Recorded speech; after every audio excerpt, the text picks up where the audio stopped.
Assalamualaikum warahmatullahi wabarakatuh. Para mahasiswa yang saya hormati, pada pertemuan yang berbahagia ini kita akan membahas seputar sunnah wa makanatuha fil Islam, sunnah nabawiyah dan posisinya dalam Islam. Dalam pembahasan ini kita akan membahas seputar pertama apa sih makna sunnah dan definisinya. Kemudian contoh dari definisi itu, kemudian kehujahan dari sunnah itu sendiri. Kemudian perkataan dan perbuatan Nabi yang itu menjadi hujah bagi kita dan tidak menjadi hujah bagi kita. Kemudian kita akan seputar ragam perbuatan Nabi dan bagaimana perbuatan itu menjadi dalil sebuah hukum.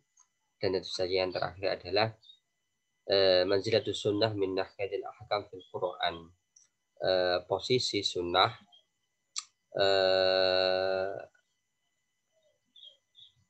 posisi sunnah min yahiyatil ahkam fil Qur'ani. Ketika sunnah itu menunjukkan sebuah hukum dalam Al-Quran.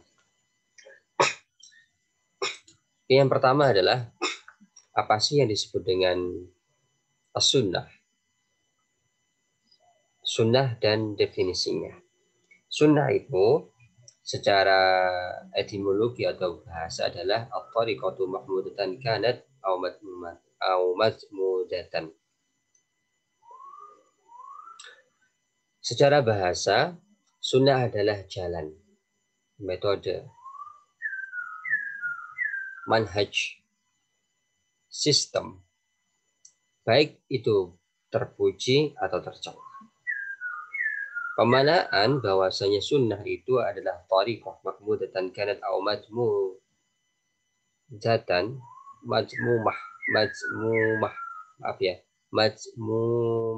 ya, adalah dari hadis man sarra sunnatan hasanatan, barang siapa ini ya membuat jalan yang baik, kemudian fa'umila biha kemudian sunnah itu diamalkan, maka dia mendapatkan pahalanya. Sebagaimana waman sanna sunnatan sayyi'atan, dan barang siapa membuat sunnah, membuat jalan yang jelek, kemudian diamalkan oleh orang lain, maka dia pun mendapatkan dosanya. Dari hadis yang lain Rasul bersabda bahwasanya la tattabi'unna sunnana man qablakum, sungguh kalian semua akan mengikuti jalan, akan mengikuti metode, akan mengikuti sistem umat-umat terdahulu kalian semua. Hatta law salaku hujra dabbin la salaktumuhu, kata Rasul, sehingga jika umat-umat terdahulu itu masuk ke lubang biawak, pasti kalian akan mengikutinya. Inilah yang dikatakan bahwasanya secara bahasa sunnah itu artinya adalah thariqah, sistem, jalan, manhaj atau metode. Sedangkan secara istilah, secara terminologi, sunnah itu memiliki beberapa arti, tergantung sudut pandang mana yang dipotret dan siapa yang mengartikannya. Pertama, jika menurut ahli hadis muhaddisin, maka makna sunnah itu adalah perkataan, perbuatan, ketetapan, dan sifat Nabi, baik sifat itu bersifat fisik atau bersifat karakter, kemudian dan semua berita tentang Nabi, baik perkataan, perbuatan, ketetapan, sifat, dan berita itu terjadi sebelum Nabi bi'sah, diutus menjadi Nabi dan Rasul, atau setelah bi'sah dan risalah. Jadi kalau sunnah menurut istilah para muhaddisin, maka artinya sangat luas. Dia terhitung perkataan, perbuatan, ketetapan, sifat, karakter, semua berita beliau Sayyidina Rasulullah Sallallahu Alaihi Wasallam sejak beliau pertama kali dilahirkan ke dunia sampai beliau wafat, sejak sebelum menjadi Rasul dan setelah menjadi Rasul, semuanya dikatakan sebagai sunnah, yang kita adalah harus qudwah. Kita harus iktidak. Kita harus mengikuti dan mencontoh sunnah tersebut. Jadi sangat luas ya. Jadi dimensinya sangat luas.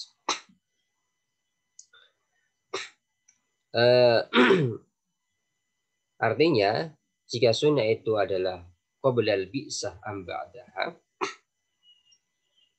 terhitung sebelum beliau menjadi rasul atau setelah menjadi rasul, maka maka sunnah itu mencakup perkataan Nabi, perbuatan Nabi, sejarah kehidupan Nabi, karakter Nabi, baik berhubungan dengan syariat Islam atau tidak berhubungan dengan syariat Islam. Jadi pokoknya berhubungan dengan Sayyidina Muhammad SAW menurut ahli hadis itu adalah sunnah.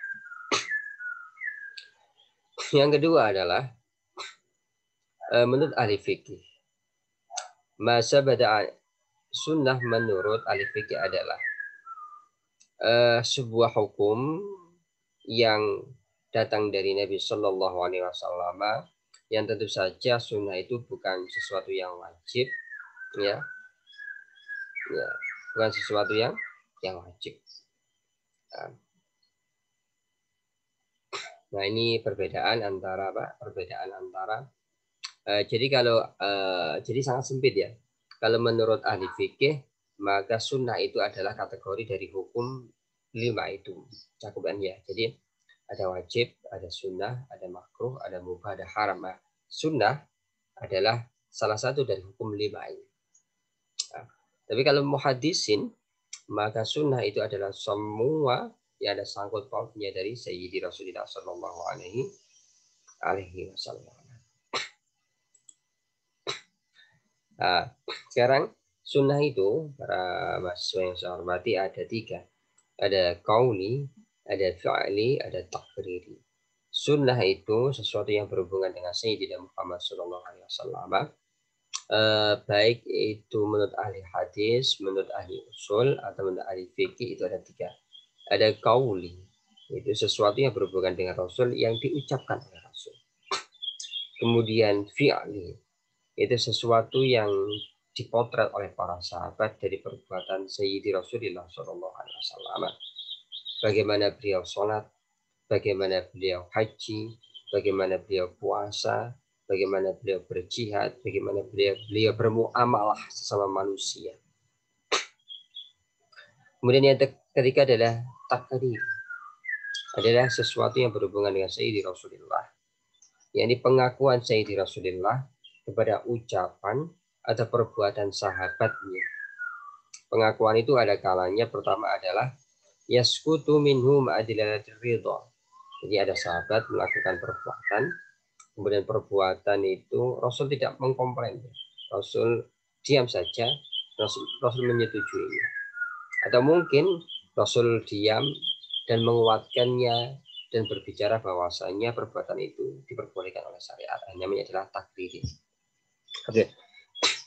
Sunnah qauliyah, sunnah yang itu dipotret oleh para sahabat dari perkataan Sayyidina Rasulullah adalah sebagai ketika Nabi SAW bersabda, innamal a'malu binniyat, sesungguhnya sahnya berbagai amal itu tergantung dengan niat, berbagai niat. Kalau Rasulullah SAW, Rasul bersabda, ini kan sabda itu kan qaul ya, ucapan. Pembeli dan penjual itu memiliki hak untuk khiyar, untuk memilih apakah transaksi jual beli itu akan didilkan atau digagalkan dengan syarat malamnya tafarruq. Mereka berdua belum berpisah, namanya adalah khiyar majelisnya. Sedangkan secara fi'al, perbuatan adalah ma naqala as-sahabah min af'alin nabi. Berbagai adalah sunnah fi'liyah adalah berbagai perbuatan Nabi yang dipotret oleh para sahabat, baik perbuatan itu berhubungan dengan ibadah atau selainnya seperti sholat, manasik, haji, puasa, dan lain sebagainya. Suatu saat Rasulullah SAW bersabda, "Qala Nabi Sallallahu Alaihi Wasallam," ini di haji wada, beliau berhaji dengan para sahabat di haji yang terakhir menjelang wafat beliau. Dia bersabda, "Wahai sahabatku, khudhu anni manasikakum." Ambillah cara ibadah haji kalian semua dariku. La arakum ba'da 'ami hada. Selanjutnya adalah Rasulullah SAW juga pernah bersabda, "Sallu kama ra'aitumuni usolli." Wahai para sahabat, salatlah sebagaimana kamu semua melihat aku salat. Nah, Rasul pernah berhaji, Rasul senantiasa melakukan sholat. Nah, bagaimana Rasul sholat, bagaimana Rasul haji, kemudian itu dipotret oleh para sahabat. Oh, Rasul itu kalau sholat seperti ini, kalau haji itu seperti ini. Kalau takbir mengangkat tangan, kalau ruku itu seperti ini, kalau bangun, kalau sujud seperti ini. Ya, perbuatan-perbuatan ini kemudian dipotret oleh para sahabat, diriwayatkan oleh para sahabat, maka namanya adalah sunnah qauliyah. Yang selanjutnya adalah takrir. Takrir adalah ma'atarahun nabi min af'alin. Adalah berbagai perbuatan sahabat yang diakui kebenarannya oleh Sayyidi Rasulullah Sallallahu Alaihi Wasallam. Mungkin Rasul diam, tapi meridhoinya. Atau Rasul memberikan komentar, bahkan memberikan ta'yidin, memberikan testimoni, memberikan pendapat, misalnya apa yang dilakukan oleh sahabat ini benar. Nah, sunnah takririyah ini sebagaimana yang pernah dilakukan oleh sahabat, bahwasanya ini ya diriwayatkan dari Khalid bin Walid. Khalid bin Walid, ya Rasulullah, tadi suatu saat ini ya, An Khalid bin Walid, dari Khalid bin Walid, anna Rasulullah sallallahu alaihi wasallam utiya bidab bin Mashbin. Suatu saat kata Khalid bin Walid, ini sang jenderal perang Sayyidi Rasulullah ya, jenderal yang membawa panji-panji Islam, yang menjadi pemimpin tertinggi biasanya di era Rasulullah sebagai panglima peperangan Sayyidi Rasulullah melawan kebatilan, kezaliman, kejahatan. Kata Khalid bin Walid, suatu saat Rasulullah SAW diberi ini sate biawak.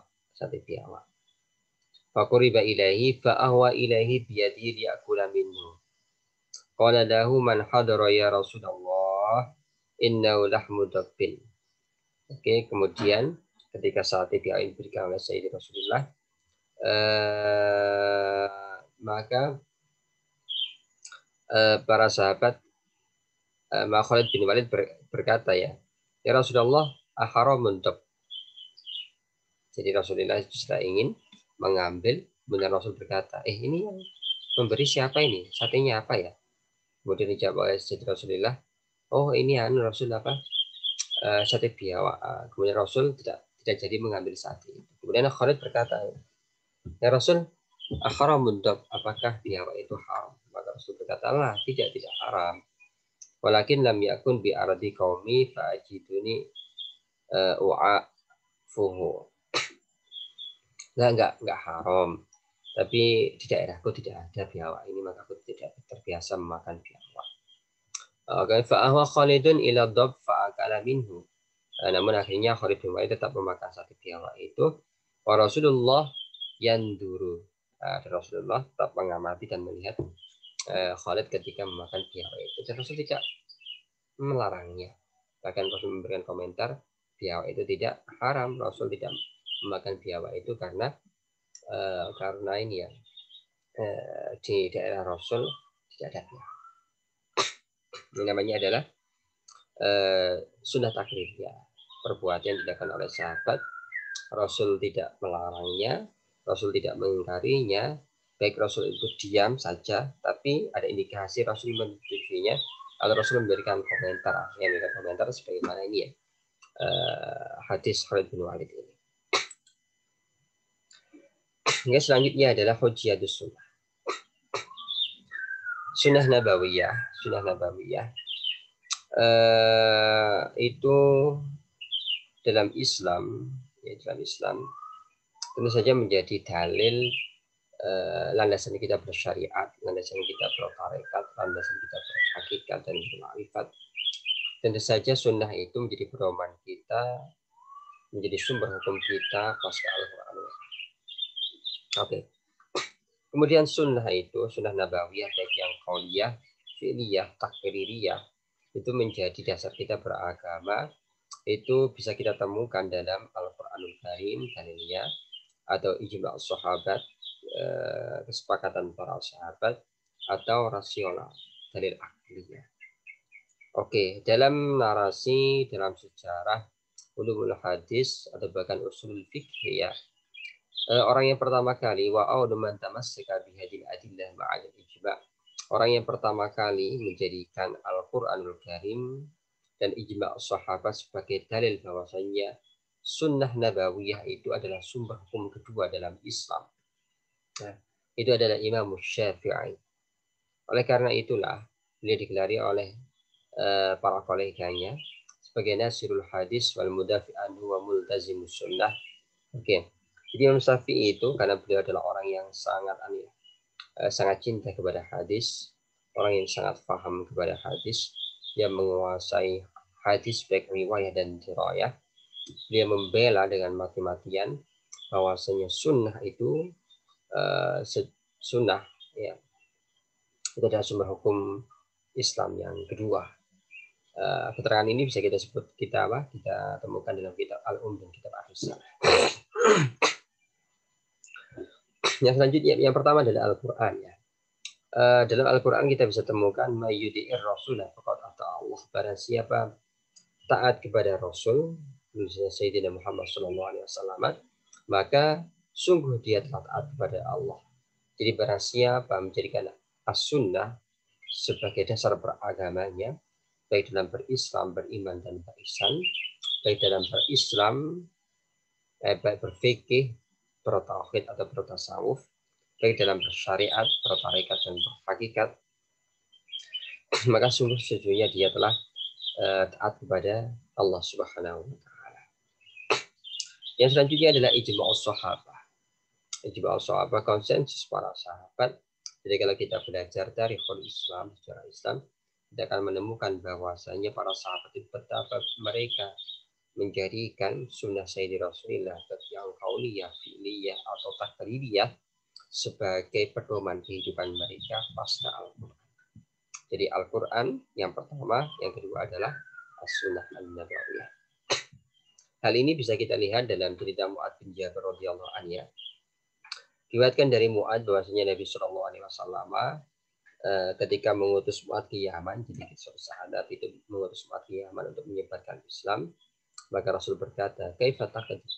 Bertanya, Mu'ad, jika kamu nanti sudah sampai Yaman, bagaimana kamu cara memutuskan sebuah permasalahan jika ada permasalahan agama yang ditanyakan oleh masyarakat Yaman? Kalau agdi bima fi kitabillah, maka Mu'ad berkata, pertama aku akan menghukumi dengan ayat-ayat Al-Quran. Kemudian Rasul bertanya kembali, qala fa in ja'aka amrun laysa fi kitabillah. Kalau ada permasalahan yang tidak bisa kamu selesaikan dengan ayat-ayat Al-Quran, karena mungkin tidak ada dalilnya dalam Al-Quran, bagaimana metodologimu, caramu? Qala agdi bi sunnati Rasulillah sallallahu alaihi wasallam. Jika Al-Quran dan Al-Quran tidak aku temukan dalilnya, maka aqdi bi sunnati Rasulillah. Aku akan menghukumi permasalahan tersebut dengan sunnah Rasulullah sallallahu alaihi wasallam. Nah, ini ya. Yang kedua adalah makul. Makul itu artinya adalah dalil akal. Kalau Nabi itu adalah Nabi Muhammad itu diangkat menjadi Nabi oleh Allah. Ketika dia menjadi Nabi dengan wahyu pertama, Iqra bismi rabbikal ladzi khalaq. Kemudian beliau diangkat menjadi Rasul untuk menyampaikan berbagai perintah syariat Allah Subhanahu wa Ta'ala kepada umatnya, sehingga beliau menjadi Rasul, diangkat oleh Allah menjadi nubuwah, dengan nubuwah menjadi Nabi, kemudian diperintah menyampaikan namanya risalah. namanya adalah Rasul. Kemudian beliau menyampaikan kepada umatnya namanya adalah tabligh. Maka sejatinya apa yang disampaikan Rasul jika dalam konteks syariat, dalam konteks agama, maka sebenarnya adalah perintah dan larangan dan ajaran dari Allah Subhanahu wa taala. Kenapa? Karena sunnah Rasul itu hanya menyampaikan. Oke, selanjutnya adalah perkataan dan perbuatan Nabi itu ada yang hujjah dan ada yang bukan hujjah. Hujjah itu artinya adalah kita diperintah untuk tunduk dan patuh dan menjadikannya qudwah dan pedoman. Itu hujjah. Yang kedua artinya adalah laisa bihujjah. Perkataan dan perbuatan Nabi itu ada yang ada kalanya dia bukan hujjah bagi kita. Tidak menjadi pedoman, tidak menjadi tuntunan, dan kita tidak diperintah agama untuk mengikutinya, untuk menirunya, menjadikannya sebagai qudwah, menjadikannya sebagai uswah, menjadikannya sebagai iqtidah. Dalilnya adalah jika perkataan dan perbuatan Nabi itu adalah sebagai hujjah, kita harus mengikutinya, kita harus menirunya, kita harus menjadikannya pedoman, maka ayatnya adalah, hadisnya adalah Yasin. Yasin ini menurut para ahli tafsir, beberapa ahli tafsir artinya adalah nama dari Muhammad SAW. Yasin, Nabi Yasin ya. Demi Al-Quran yang hakim, sesungguhnya engkau wahai Muhammad sungguh termasuk dari golongan orang-orang yang diutus. Oke, pertama, kalau kita melihat Sayyidina Muhammad SAW itu sebagai seorang Rasul, ya, sebagai seorang Rasul, bukan sebagai seorang manusia. Ya. Sebagai seorang Rasul, tentu saja beliau diutus sebagai Rasul itu sejak usia 40 ya. Oke, dianggap berarti usia 41 sampai usia 63, 23 tahun ya. Maka semua dimensi perkataan, perbuatan, dan ketetapan jika Rasul itu sebagai, jika Nabi Muhammad itu sebagai Nabi dan sebagai Rasul, sudut pandangnya beliau adalah sebagai Nabi dan Rasul, nubuwah dan risalah, dan bertugas menjadi Nabi dan bertugas sebagai Rasul, maka kita adalah yaqtadi tasdiquhu fima yubayyinuhu min umri dini. Maka setiap apa yang beliau sampaikan, baik lewat perkataan, lewat perbuatan, lewat ketetapan, yang itu dalam konteks beragama. Konteks beragama ya. Maka kita wajib untuk mengikutinya dan tunduk pada keterangan Sayyidina Rasulullah. Jadi, aqwalun wa perkataan dan perbuatan Nabi, yang perkataan dan perbuatan itu menerangkan wahyu dan memperjelas agama. Tabligh ya. Jadi dari nubuwah diangkat, risalah diminta untuk menyampaikan, tabligh disampaikan kepada umat. Yang disampaikan ini adalah dalam konteks agama. Dalam konteks agama, bukan konteks dunia. Dalam konteks agama, maka kita wajib tunduk kepada keterangan Sayyidina Rasulullah SAW. Kenapa? Karena setiap perkataan, perbuatan, dan ketetapan Nabi yang dalam konteks agama, maka beliau menjadi Nabi dan beliau menjadi Rasul. Nah, maka kita wajib mengikutinya. Yang kedua adalah perkataan dan perbuatan Nabi yang laisa bihujjah. Kita tidak wajib untuk mengikutinya. Tidak wajib untuk menjadikannya pedoman. Kenapa? Karena beliau menjadi manusia biasa. Jadi beliau tidak ini berpandangnya bukan menjadi nabi dan bukan menjadi rasul, tapi beliau sedang menjadi manusia biasa. Dalilnya adalah qul innama ana basyarun mislukum, katakanlah sesungguhnya saya hanya manusia sebagaimana kalian semua, yuha ilayya, namun yang diberi wahyu. Oke. Kalau kita memotong yuha ilayya, maka Mas Muhammad itu menjadi nabi dan menjadi rasul. Tapi kalau kita potong menjadi qul innama ana basyarun, maka nabi itu adalah manusia yang sama dengan kita. Jadi dimensinya ada dimensi kemanusiaan, ada dimensi kenabian dan kerasulan. Kalau Nabi Muhammad itu menjadi Nabi dan Rasul, dimensinya, dia sedang bertugas menjadi khadim Allah, menjadi Nabi dan Rasul Allah, dan menerangkan yang diterangkan adalah konteks agama, maka kita wajib mengikutinya dan tunduk pada perintah dan ajarannya. Tapi kalau beliau sedang menjadi manusia biasa yang makan, minum, ya, makan, minum, lapar, pokoknya manusia biasa, ana basyarun kasairin nas. Kalau Rasul itu menjadi manusia biasa yang fisiknya ya sebagaimana manusia umumnya, manusia yang memiliki kebutuhan duniawiyah dan kebutuhan anggota tubuhnya. Maka kalau Rasul sedang berkata tentang konteks keduniaan dan tentang kebutuhan fisik, maka kita tidak wajib untuk menjadikannya sebagai uswah dan qudwah. Oke ya. Maka perkataan dan perbuatan Nabi dalam konteks dunia, murni dunia, tidak ada urusannya dengan akhirat, berdasarkan eksperimen dan pengalaman masyarakat di zaman Nabi Shallallahu Alaihi Wasallam, maka itu tidak menjadi hujah kepada kita, tidak menjadi hujah bagi kita. Nah, ini bisa kita temukan dalam sebuah hadis diriwayatkan dari Anas bin Malik bahwa Rasulullah Shallallahu Alaihi Wasallam suatu saat ya beliau jalan-jalan, kemudian beliau melihat perkebunan kurma. Kemudian beliau berkata kepada para petani kurmanya, la tarakuha la saluhat. Kalau teknik pembuahan kurma itu tidak seperti itu kan, mungkin akan jadi lebih baik. Akhirnya para petani itu kan, ini Nabi yang berkata, coba kita ikuti apa yang disabdakan oleh Nabi. Kemudian beliau melakukan apa yang disarankan oleh Nabi, namun fasorat sison, ternyata kurma yang tidak dikawinkan dengan teknik biasanya, karena mengikuti teknik yang disarankan oleh Rasul itu sisan. Sisan itu artinya dia berbuah tapi tidak lebat, atau dia berbuah tapi tidak maksimal, sehingga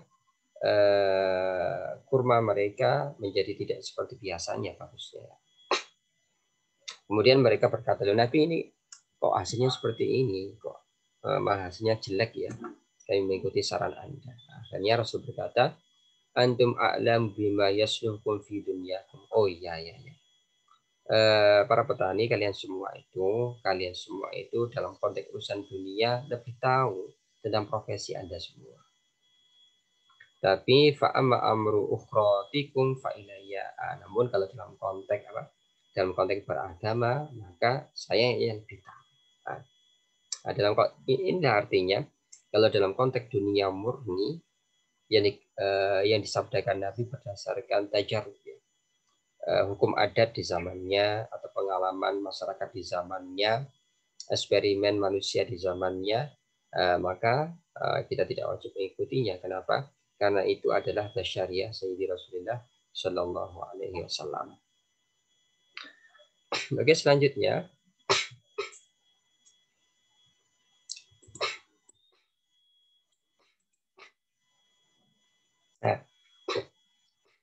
aqsamu af'alin nabawiyah wa dilalatu 'alal ahkam. Kita akan bahas seputar ragam perbuatan Nabi dan bagaimana perbuatan itu menunjukkan sebuah hukum. Kalau hukum itu kan, kalau hukum fikih dia ada wad'iyah, dia ada yang taklifiyah. Taklifiyah itu ada yang biasanya kita kenal dengan haram, makruh, sunnah, fardu dan mubah, gitu ya. Sunnah, wajib dan mubah. Atau ada yang hukum taklif, ada yang taklif, ada wad'i. Wad'i itu ada yang ada syarat, ada sebab, ada makna. Oke. Perbuatan Nabi ini khusus perbuatan Nabi ya. Jadi kalau sunnah tadi itu ada yang qauliyah, ada yang af'aliyah, ada yang takririyah, ada ucapan, ada perbuatan, ada ketetapan. Sekarang kita akan khusus membahas tentang perbuatan Nabi.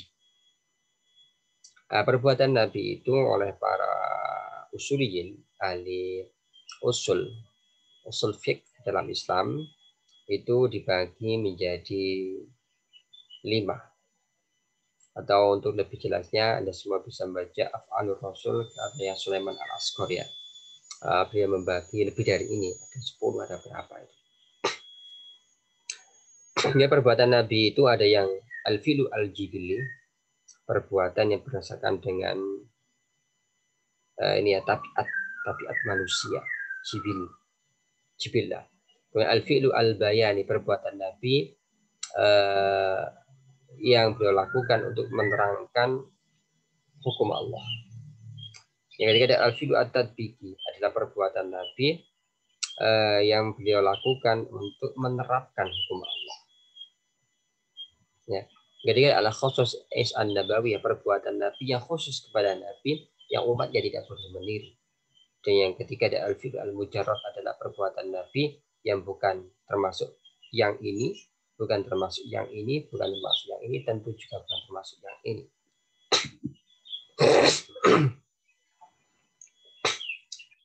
Yang pertama adalah al-fi'lu al-jibili, perbuatan Nabi yang beliau lakukan ini ya, yang beliau lakukan berdasarkan karakter atau watak kemanusiaan beliau. Seperti asli qiyam, Nabi itu berdiri, Nabi itu duduk, Nabi itu tidur, Nabi itu makan, Nabi itu minum. Berdiri, duduk, minum, tidur, makan, minum, ini kan kebutuhan manusia. Kebutuhan manusia. Maka ini adalah perbuatan yang falaysa min hujjah fi syai'in, kita tidak wajib untuk menirunya. Kecuali nanti perbuatan-perbuatan jibillah ini menjadi cara tidur, cara duduk, cara makan, cara minum.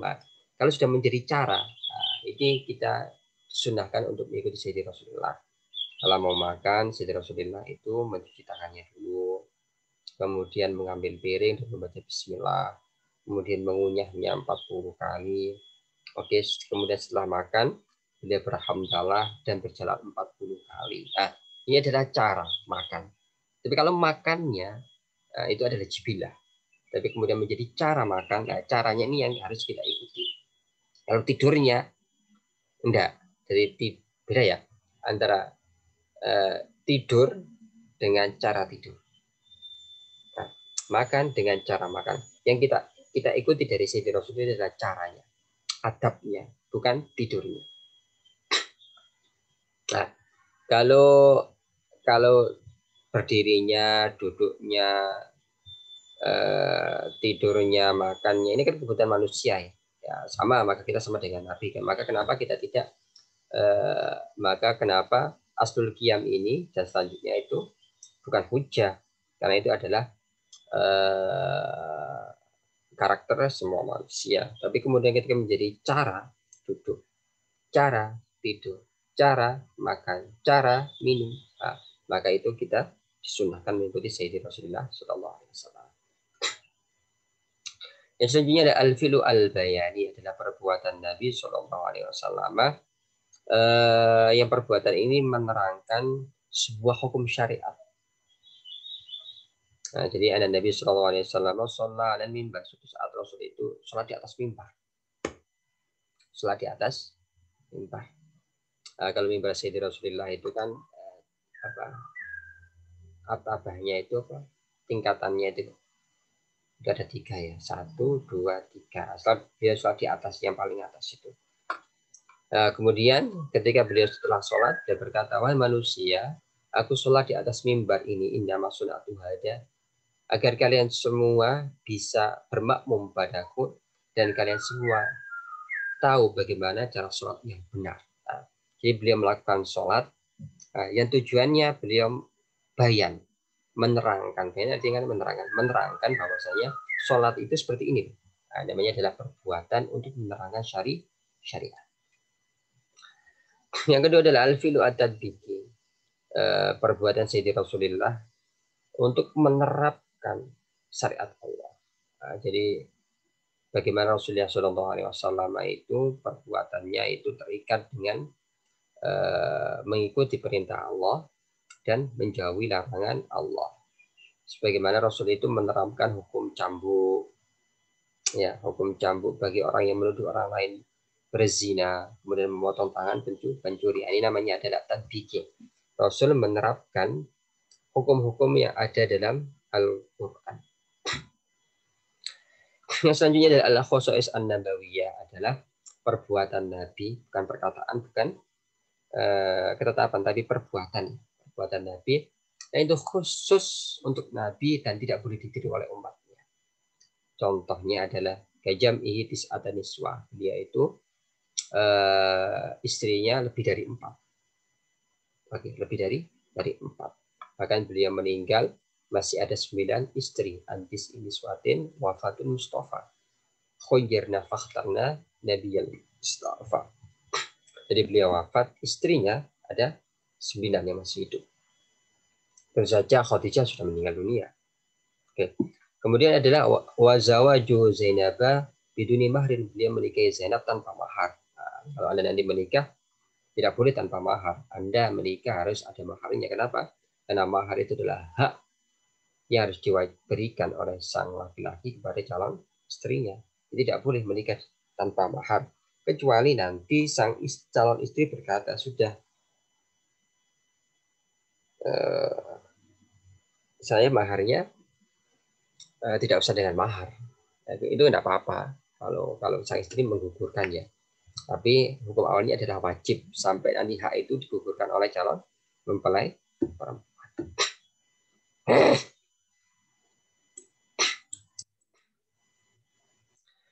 Oke, selanjutnya adalah kita membahas tentang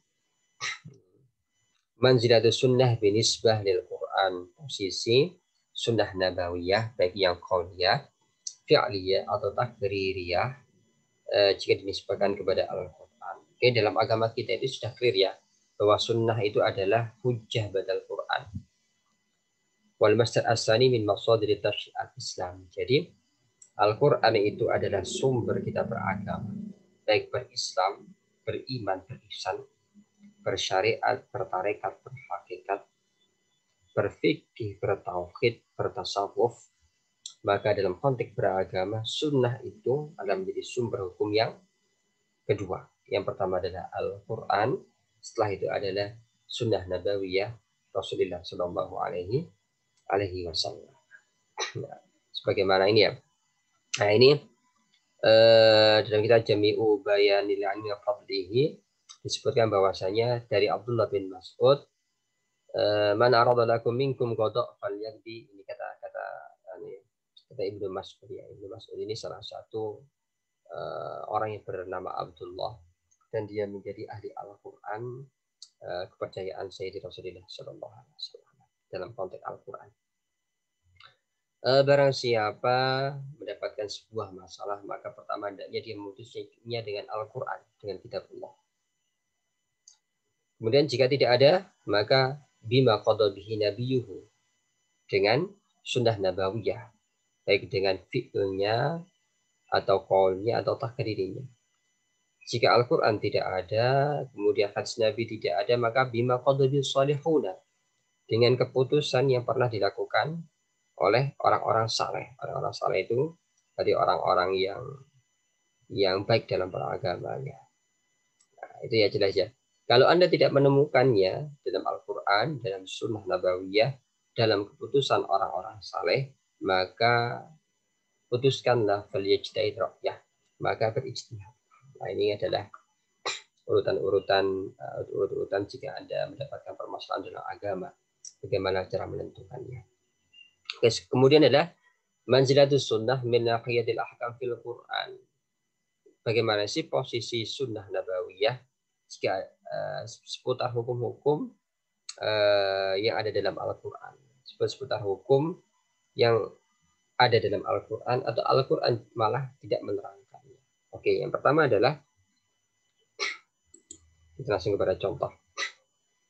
Pertama, sunnah nabawiyah bagi yang kauniyah, fi'liyah atau takririyah itu semakin memantapkan hukum yang ada dalam Al-Quran. Jadi Al-Quran sudah menerangkan sebuah hukum, entah itu wajib atau sunnah, haram atau makruh, atau mungkin mubah. Al-Quran sudah menerangkannya, kemudian Rasul menerangkannya, maka keterangan Rasul ini bagi dengan fi'liyah, qauliyah atau takririyahnya adalah berfungsi sebagai muqarrarah wa mu'akkadah, semakin memantapkan hukum yang ada dalam Al-Quran itu. Contohnya, Rasul itu pernah berkata, Istausu bin nisa khairan. Berwasiatlah kalian semua kepada para wanita itu dengan baik. Wasiatnya dengan baik, wasiatnya adalah kebaikan, metode berwasiatnya juga dengan cara yang baik. Kata Rasul, fa innahunna indakum awalin. Kenapa? Karena sesungguhnya para wanita itu adalah para penolong kalian semua. Nah, ini ya, para penolong kalian semua. Nah, hadis ini sejatinya sama artinya dengan firman Allah An-Nisa 19, wa ashiruhunna bil ma'ruf. Wahai para pria, pergaulilah istri-istri kalian dengan baik. Ya, salah satu kebaikan itu adalah bergaul, berwasiat kepada para istri kita dengan cara yang berbicara dengan yang baik, bergaul dengan yang baik. Selanjutnya, Al-Quran, dan Al-Quran kita temukan, wahai orang-orang yang beriman, janganlah kalian semua memakan harta di antara kalian dengan batil, dengan zalim, dengan merampok, dengan korupsi, dengan menipu. Ya, maka suatu saat Rasul itu bersabda, tidak halal harta seorang Muslim kecuali dengan kerelaan hatinya. Ya, ini adalah fungsi sunnah sebagai penguat hukum yang sudah ada dalam Al-Quran. Yang selanjutnya adalah sunnah itu berfungsi menerangkan Al-Quran. Ada kalanya menerangkan kemujmalan, keglobalan Al-Quran. Jadi kalau dalam Al-Quran itu ada bagi Allah wajib atas manusia berhaji. Okay. Seluruh manusia yang telah mampu untuk berhaji, maka dia wajib berhaji. Nah, kemudian bagaimana cara haji? Bagaimana cara haji? Maka Rasul menerangkan, khudhu anni manasikakum. Ambillah cara berhaji kalian semua sebagaimana aku berhaji. Dariku, kata Rasul ya. Nah, maka cara beliau berhaji itu sebenarnya adalah menerangkan kewajiban berhaji dalam Al-Quran. Namanya adalah sunnah menerangkan kemujmalan Al-Quran. Al-Quran hanya berkata, wa atimul hajja wal umrata lillah. Sempurnakanlah haji dan umrah itu hanya karena Allah. Bagi Allah atas manusia, wajib atas seluruh manusia untuk berhaji. Dalam Al-Quran hanya menyebutkan global saja. Kemudian bagaimana cara berhaji, syarat, rukun, dan kewajibannya diterangkan oleh qaul, fi'l, dan takrir dari Sayyidi Rasulullah Sallallahu Alaihi Wasallam. Dan selanjutnya adalah as-sunnatu khasisu amal Quran. Sunnah Nabawiyah itu mengkhususkan keumuman Al-Quran. Nah, kalau dalam Al-Quran ini dalam konteks makanan kita temukan bahwasanya katakanlah aku tidak menemukan dalam apa yang aku haramkan, dalam apa yang aku diwahyukan padaku itu diharamkan bagi orang yang memakannya kecuali bangkai atau darah yang mengalir atau bangkai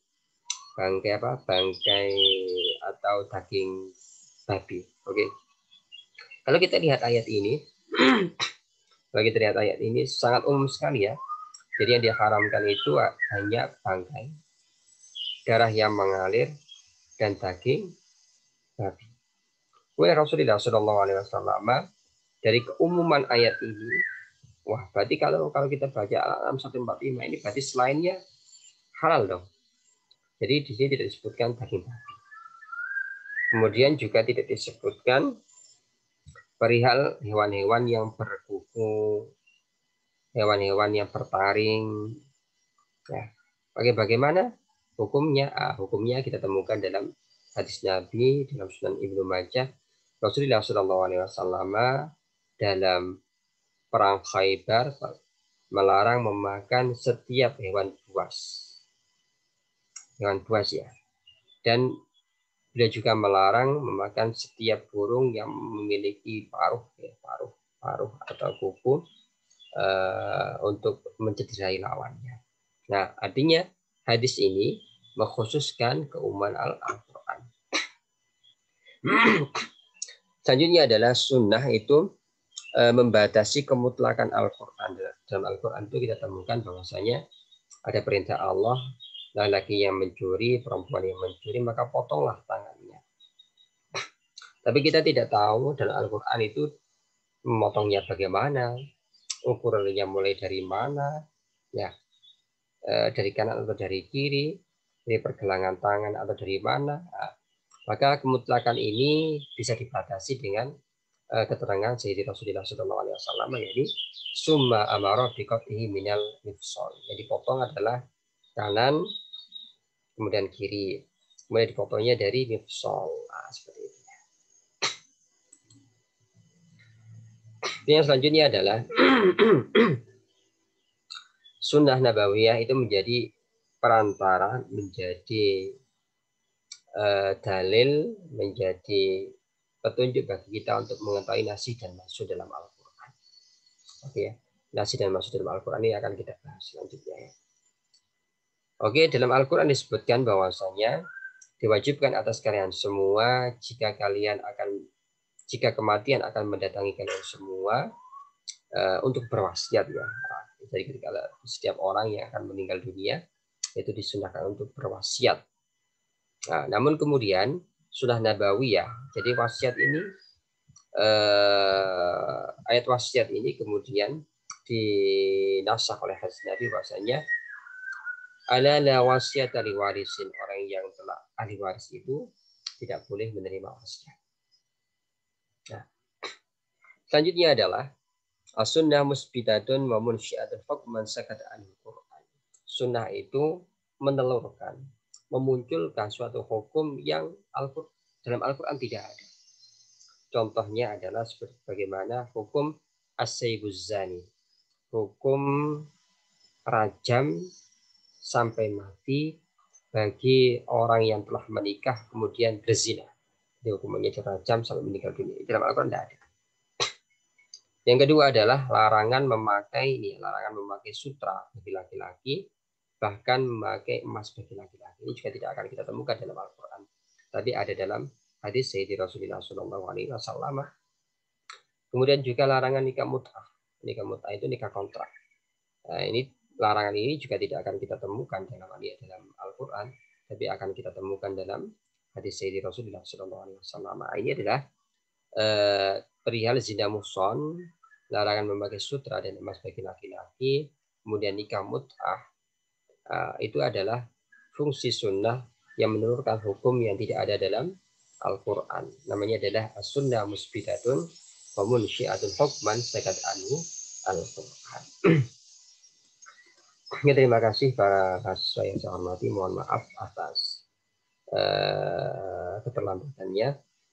Ini referensi yang bisa Anda baca, bisa as-sunnah wa makanan fi tashri'il Islam, af'alur rasul wa dilalatu 'alal ahkam, al-wadi fi usul fiqhil mutadiin, ar-risalah usul fiqh al-islami jam'u bainil wafat lihi. Terima kasih, semoga bermanfaat. Jika ada salahnya itu dari saya, jika ada benarnya itu atas pertolongan Allah Subhanahu wa taala. Kritik dan saran bisa disampaikan. Terima kasih. Wassalamualaikum warahmatullahi wabarakatuh.